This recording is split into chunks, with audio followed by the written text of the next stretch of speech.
Hi, everyone. My name is Eliana Myers, and I am the founder of Pen Meets Paper, EJ's Design. I am a second year urban and regional planning student here at TMU. I am talking to you today about the ZON 100 course and how it changed my life. Welcome to my short story.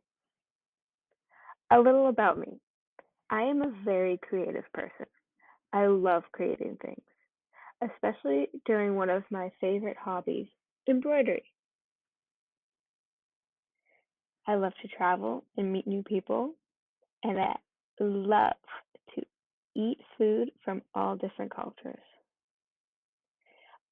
I am an extrovert and an introvert who loves to go on adventures, whether that be in real life or through a fantastic story.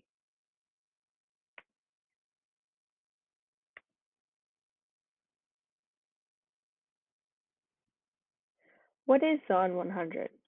Well, in the fundamental sense, ZON is a team, and as a team, everyone gets the chance to contribute. Each person can learn from one another while gaining unique skills that benefit us when making our passion project come to life. With ZON, you get to set your own goals and define your success, which is a fantastic opportunity for university students to have and explore. You get to learn skills that can help you grow your project or venture while being a part of a diverse community with other like-minded students. You also get a credit towards your degree. Being able to set your own goals to find your success sets ZON apart from other courses. But you gain so much more than that. Within this course, students get a hand-on experience and gain deeper insight in skills that will benefit them and your projects throughout this course. You will learn so much more about yourself and so much more what you're capable of.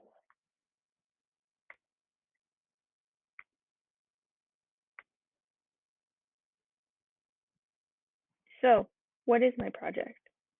As I said before, I am the founder of Pen Meets Paper, EJ's Design, a company that I started to sell physical and digital planners and journals. I started off with a simple goal in mind, creating planners and journals. Simple, right? I then decided to break it down into two categories of sorts. How am I going to develop my project? And how is my project going to reach others? Starting with how I created my product. I began writing ideas down, and then those ideas turned into sketches. When I reached a certain point where I had a good base and a good understanding of where I wanted to start, I dove straight into research. I watched tons of video tutorials, and I learned all about Adobe, Photoshop, Procreate, and Canva. After hours of research and practice, I finally created my first minimalistic planner. Then came the issue of how is my product going to reach others? Well, at first, I thought I would print, bind, and ship the product all by myself out of my basement. But in reality, that wasn't feasible. It took a lot of work to learn how to bind a book.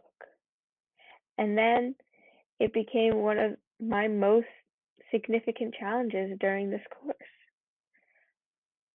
Not only was I struggling with being able to bind the book, it also cost a lot of money, more money than I was willing to invest. And as a full-time university student, I did not have the time to bind, ship all of these journals. At first, I felt utterly defeated at this point, but I took in ideas from people around me and I dove into more research. This led me into print and demand, specifically with Amazon. With Amazon, there's a platform where you can create journals, planners, coloring books, picture books, etc. And Amazon will print and deliver for you. And you get to make the income. Sounds like a great deal to me. After that, I started to think about sustainability and accessibility because not everybody shops on Amazon and not everybody is able to use journals and for that to be accessible to them. Through my own research and my own experiences, I found out that a majority of journals are not suitable for people with ADHD or dyslexia because there's so much going on and it's in teeny tiny little writing that nobody can see. Also, why are planners 500 pages long? What's the purpose of that? This is something I intended to fix with my journals.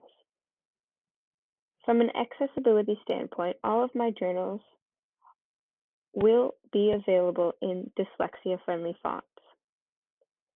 And for sustainability, digital templates of my journals will be available on Etsy.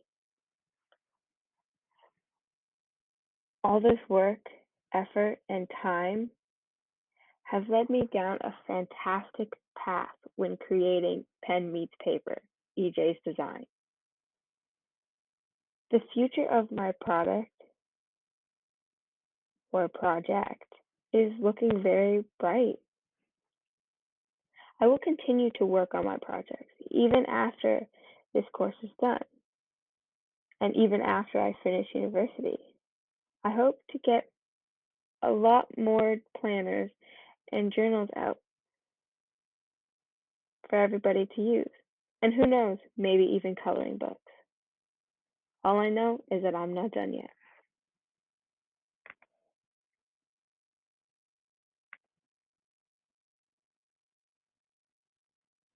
This course has taught me a lot. Not only the values of building my ideas and making them come to life, but also things about myself that I didn't even know about.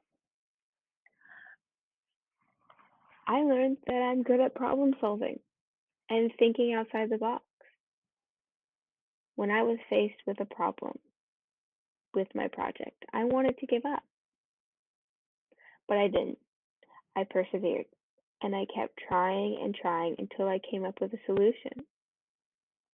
My biggest takeaway from this course is learning new skills such as creative thinking, problem solving, experimentation, decision making, and sustainable thinking.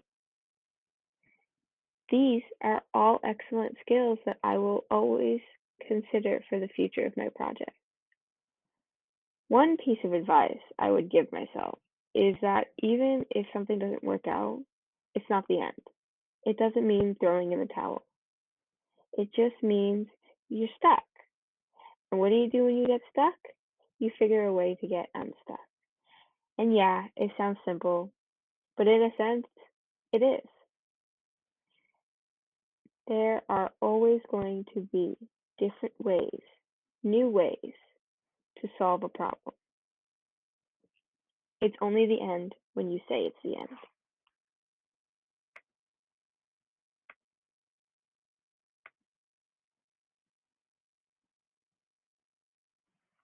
Future advice for students taking ZON 100.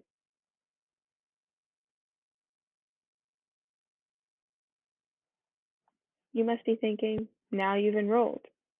What are you doing? Take notes. Connect with others. Communicating with your group and communicating with all of your peers will help you so much in pursuing your project. Not only will they give you the best advice, but engaging in these group discussions will help you develop new skills. And most importantly, show up for class.